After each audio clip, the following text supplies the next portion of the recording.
Hey, Coach Sean Casto here, and I'm going to break down in this video your blueprint to getting results from your nutrition. And this is basically my guide on nutrition secrets for men and how to get fast results from your nutrition without feeling drained, exhausted, or deprived of food. This is where the magic happens, right? How much we eat actually determines the scale weight, but the quality of those foods determines your body fat percentage. High quality food is where we're going to start, and we're going to talk about that. So we're going to cover today how to get started on your plan, what it should consist of, approaches and strategies to choose from, and a bonus on how to get a kickstart with fasting. And this may or may not apply to you. It depends where you're at right now. Nutrition for fat loss is simple. Let's keep it that way. I love this picture. It just popped up on Google, and I swiped it for you. So it looks like this. Quality first, right? It will get you about 80% of the way there, depending where you're coming from. If you are tracking your nutrition to the T already, we probably just need to optimize your strategy. If you're hitting your macros and calorie goals every day already, we just need to optimize your strategy.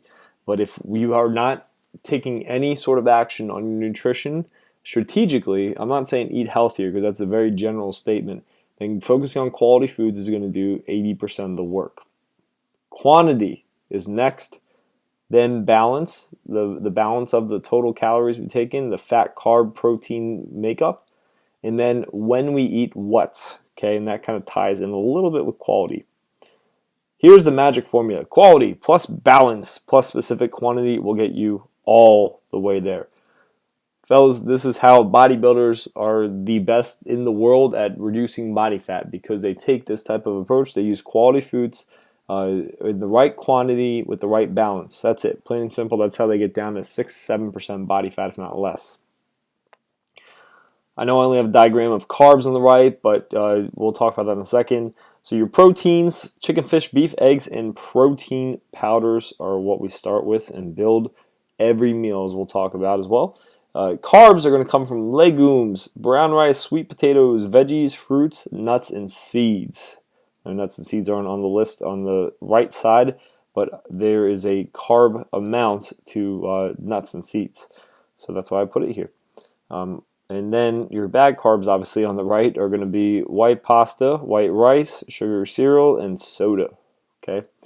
On the left, once again, fats, olive, avocado, coconut base for cooking and for supplementation in your meals, and then nuts and seeds with some animal fat is totally cool. Enjoy some steaks and fatty beef. It does work. So 2 simple rules when we're talking quality. First is to have protein every meal. Every meal. How often do you have protein? Every single meal. So if you have, especially if you only have 3 meals, it's going to have to be a lot more than that, right? If you have, 3 meals plus 2 or 3 snacks, this is where you start, okay? 4 to 6 ounces is one serving. It's 20 to 30 grams typically, and you're going to want about a large open palm. Okay, time carbs around activity, right? That is going to be absolutely massive and one of your keys to fat loss. So I gave you this example. We're just basing this off quality with a little bit of timing. Okay, so let's say this is Saturday. You work out at 10:30 in the morning. We want to kick off our morning with protein, fat, and veggies, so maybe eggs and veggies in a scramble. Going in at 9 a.m., we want to have protein, no fat ideally, and then starches or carbs. So this could be chicken breast, sweet potato, or maybe you just want to go protein. That works as well. Maybe a protein shake, okay? Hit your workout, hit it hard at 10:30. And then after your workout, protein, starches, and carbs. We do that because the gas tank is empty. We had carbs and protein before the workout because we needed to fuel and fill up our gas tank after gas tank's empty. So we simply need to refuel. That is the whole purpose, and not only for energy does it help, but also it stimulates recovery. So you don't feel like crap and you grow and you lose fat, right? 3 p.m. and onward, traditionally protein, fat, veggies. You can also do protein veggies, but I encourage you to have fat in your diet. On the right side, by the way, there is the what everything means. So blood sugar, this is really why one of the first things we need to focus on. And I'm sure you've heard about this, especially if you're diabetic yourself or you know anyone that is diabetic. blood sugar and insulin have a lot to do with our health and with how we store energy and remove energy. Okay, on the left, you're going to find sugary intake, an abundance of carbohydrates in your diet. This is what it typically looks like. Blood sugar spikes and it plummets, right? It has the exact reverse effect, okay? This is going to cause hunger, so overeating, and also insulin release. When insulin is released to take sugar from our blood sugar, right? And so we don't die. When insulin is released, it is capturing the cells and capturing the glucose or the sugar in our blood and delivering it to our cells. During that process, you can pretty much safely assume fat loss is turned off, okay? Fat storage is probably going to be turned on, especially if we're eating a lot of the wrong foods in large quantities, right? This is also going to cause hunger cravings and a very self-perpetuating cycle. Now on the right side, this is where you have a day that looks closer to this, where our blood sugar is more stable. The reason why we time the carbs around our workout in this page is not only so we have great workouts and we recover after, but also because your blood sugar drops when you work out. So if you raise it up a little bit going into a workout, you're going to find that you're going to need carbs after as well, right? So it's for performance during your workout. If you perform better in your workout, you're going to get better results. Wouldn't you agree? And also, you're going to feel fuller. You'll have more steady energy throughout the day, and you're going to want to eat less. And you can so there's two sides of the story. You have your hormones and your habits. Your hormones will dictate your habit and build your bad habits. Okay, if you master your hormones, you're going to have so much more control over your diet, right? And the results you get. This is interesting too. So if we look at what macronutrients affect blood sugar, so carbohydrates are going to have the highest response typically. Proteins are going to have a moderate to low response, and fat almost has zero response in blood sugar, okay, because they get processed through different pathways. So level 2, after you've mastered quality of foods, then we want to take a few steps to work on the quantity. So first in this process, we'll use me for an example, okay? And in this, we're going to find that Harris-Benedict equation is what we're going to start with and focus on, right? This is going to give us a pretty darn accurate amount of our metabolic rate, or basically how many calories we burn as a person laying in bed all day. I'm 6'7", or I'm sorry, 6 foot even. I just turned 27, and I'm 192 pounds. So my metabolic rate, or how many calories I burn every day, is about a couple shy of 2,000. This is how many calories I burn at rest daily if I were to lay in bed all day and do absolutely nothing, just breathe, heartbeat, exist. We're not going to do that. So we're going to be active at some level, right? So what I'm going to factor in, I'm going to lowball a little bit, be more aggressive with my diets, okay? You probably don't need to do this, but it just depends, okay? I would match it to your true activity level starting out if this is your first time doing this. So, like I said, I get a little more aggressive with my approach, okay? Based on the following, okay? So we have our category, okay? I'm going lightly active, so I'm going to multiply it times 1.375. That brings me up to 2,739 calories per day if I want to maintain my weight. And if I'm active, it should be 1 to 3 days, not 3 to 5. So that is how many calories I probably going to burn, probably a little bit more, closer to 3,000. I'm going to create a deficit. Take that number, subtract 500. It's that simple, okay? My daily intake goal at that point is going to be 2,200 calories. Now, the first 2 weeks, we're going to want to balance out our macros having that information. So the 22,239 calorie goal, here's what we do. I recommend, especially if you're coming off a high sugar, high caffeine, high white flour pasta crap diet, okay, go put yourself through a hormonal reset or a ketogenic diet.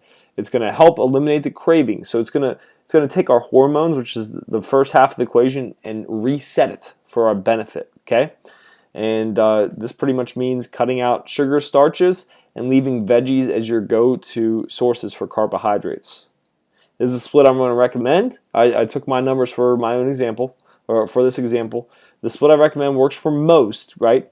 5% carbs, so super low, coming from vegetables. You can be a little bit lenient since you're going to have a lot of leafy greens. So I'm only going to have about 110 calories of carbohydrates, 27 grams. A large portion of my diet is going to come from protein, and then fat is going to take up another large chunk. Okay, that's going to help keep my hormone production nice and high where I want it, right? So I metabolize food a lot more efficiently, and I have better energy throughout the day, and I feel better, and then keep my blood sugar stable as possible, right? Now, the note on this that I want to bring up is I would only do this if you've been eating in excess, right? I actually met with one of our new members who has been eating. He's about 280 pounds. And he's been eating like under 2,000 calories a day, which is insane. So does he need to do this? I would rather just see him start eating more, right? So if you've actively been micromanaging your nutrition to this point, this may or may not be the best thing for you. If you have been eating whatever you want, whenever you want, and probably in excess, then this is probably going to be the best way for you to start. Are these numbers perfect? Is this your exact metabolism? No, it's not. It's probably not. I can almost guarantee that. But it's a great way to start because we have a pretty darn accurate number to start with. Now, here's the other thing. We're all unique, right? So we want to look at, are we carb sensitive? Carb sensitive means if I have a slightly higher percentage of carbohydrates in my diet, even if they're quality carbs, it's going to stall out my fat loss or cause body fat gain and body fat storage. I'm one of these guys, okay? I probably screwed up my metabolism when I was younger, eating whole pizzas to myself, which is why I was overweight and obese, borderline obese as a child, and eating whole rolls of Ritz crackers with a jar of peanut butter. I used to do that. I was that guy. I would love to still do that, but I know what that does to my body, so I choose not to. If you are more tolerant to carbs, then you can definitely shift the balance with fat, right? But keep the protein high. Okay, so if you do take this approach, use that advice.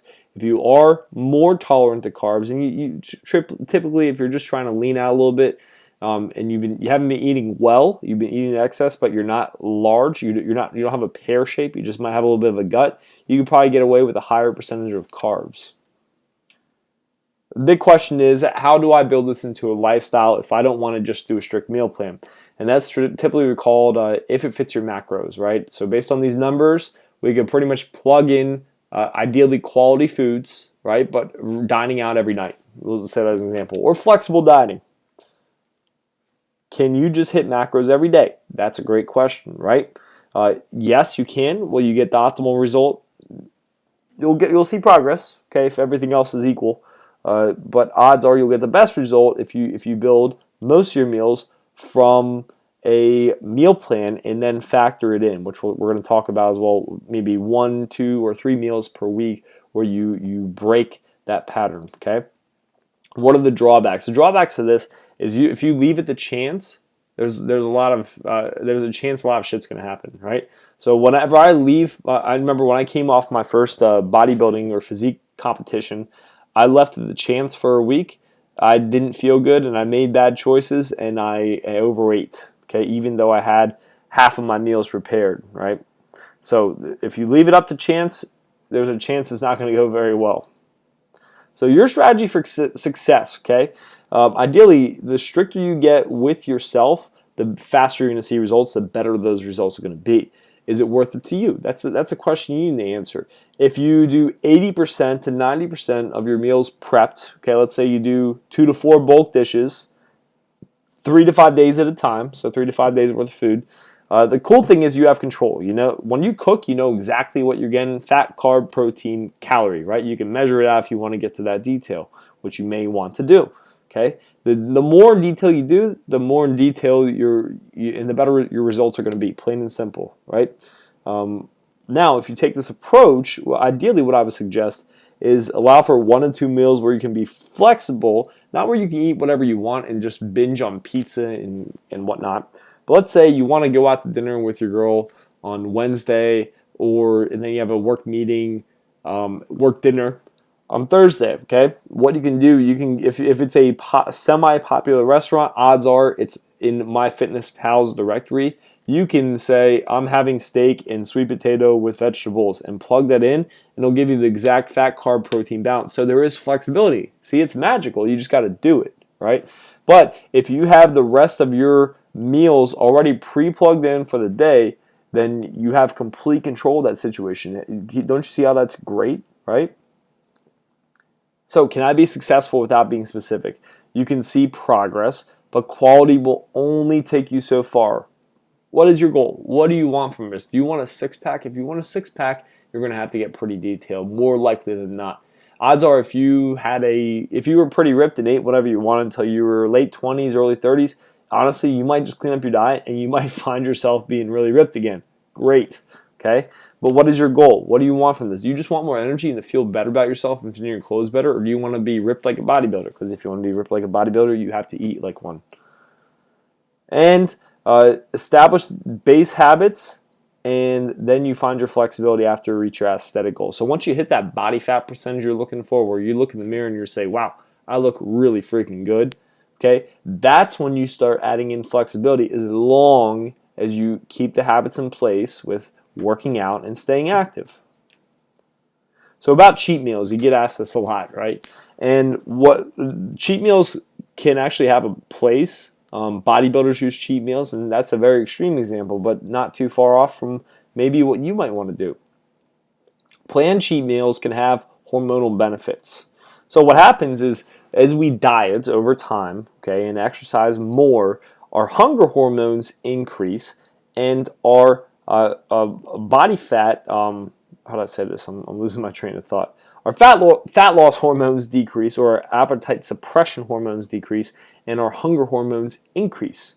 So the leaner we get, the longer we're on a diet, we get hungrier and less satisfied, right? Just hormonally speaking, okay? And that's good and bad, because we're seeing progress, but it gets more challenging the lower our body fat gets. So by having a planned cheat meal, it can actually boost the hunger hormones production, or reduce the hunger hormone production, so we're not as hungry, and boost the appetite suppression hormone, so we're more full when we eat, right? So it's pretty cool, but you have to do it right, and it only comes when you choose to be very strict with your nutrition. The stricter you are, the more a cheat meal has a place, right? So ideally, you want to do one of these about once every 1 to 2 weeks. Ideally, though, that cheat meal should be low in fat, high in carbs, and probably about 1,000 calories surplus, 500 to 1,000 calories. And to be honest, here's a little trick. If you want to minimize the odds of this turning into body fat, what you need to do is you need to have it right after your workout. Okay, because right after your workout, when's the best time to eat carbs, right? Right after your workout. That's not going to go to, you're going to get the hormonal benefits without the fat storage benefits. So here's some good tips and rules of thumb. More activity equals more need for carbs and starches. The more active you are, if you go outside hiking on the weekends, you're going to need more food in general, right? And you can get away with having more carbohydrates. The days where you don't do anything, you sit in the office all day, guess what? Vegetables are your far best source. Is that what you're going to do every day? Absolutely not. I doubt it, unless you are a bodybuilder. We are human beings at the end of the day. But, you pick and choose your battles, because every choice you make is either taking you one step forward or one step back at least, okay? Fat loss and muscle building is a constant, ever-changing process. We age every day, right? We're getting 1 day older. Doesn't matter if you're 20 or 50. That principle still applies. So time is working against you, right? It is becoming harder to maintain muscle and easier to gain body fat, just naturally, okay? On top of that, if we choose to, our bodies are constantly, pulling fat for fuel and rebuilding muscle, pulling fat for fuel, rebuilding muscle, breaking down muscle, adding body fat. That's a constant, it may not spike high unless you eat like crap every day and stop working out, but our body is constantly adapting and changing. So keep those two factors in mind. And like I said earlier, if you master your hormones, you'll master your habits. That's what it comes down to. Because honestly, if your blood sugar looks anything like I showed you in the first slide with the blood sugar, you are not in control of what you're eating and when you're eating. Okay, food is controlling you, and that's not the place where you want to be. So action steps. Submit your initial questionnaire I send you for macro and calorie goals I gave to you. Okay, and use the nutrition guide to start planning your meals. You can tweak quantities after you get a copy of your plan from me and really fine tune it. Rule number 1, start with protein. Rule number 2, carbs match activity, okay? Or around our workouts ideally. So, and get the crap out of your houses. If you could do take one step, this is the best thing you could do, all right? Get sugar foods, processed foods, crap starches like crackers and stuff like that add zero nutritional value to our lives. If they're out of your house, you're not going to eat them, right? Because they're not there, plain and simple. I understand if you have a family, you have kids, but get them on board. Do everything you can to get them on board, or put it somewhere where you're not going to have access to it quite as easily, because if it's in front of you, you'll eat it. So that's it. I hope that gets you started on this week, and give me a shout if you have any questions.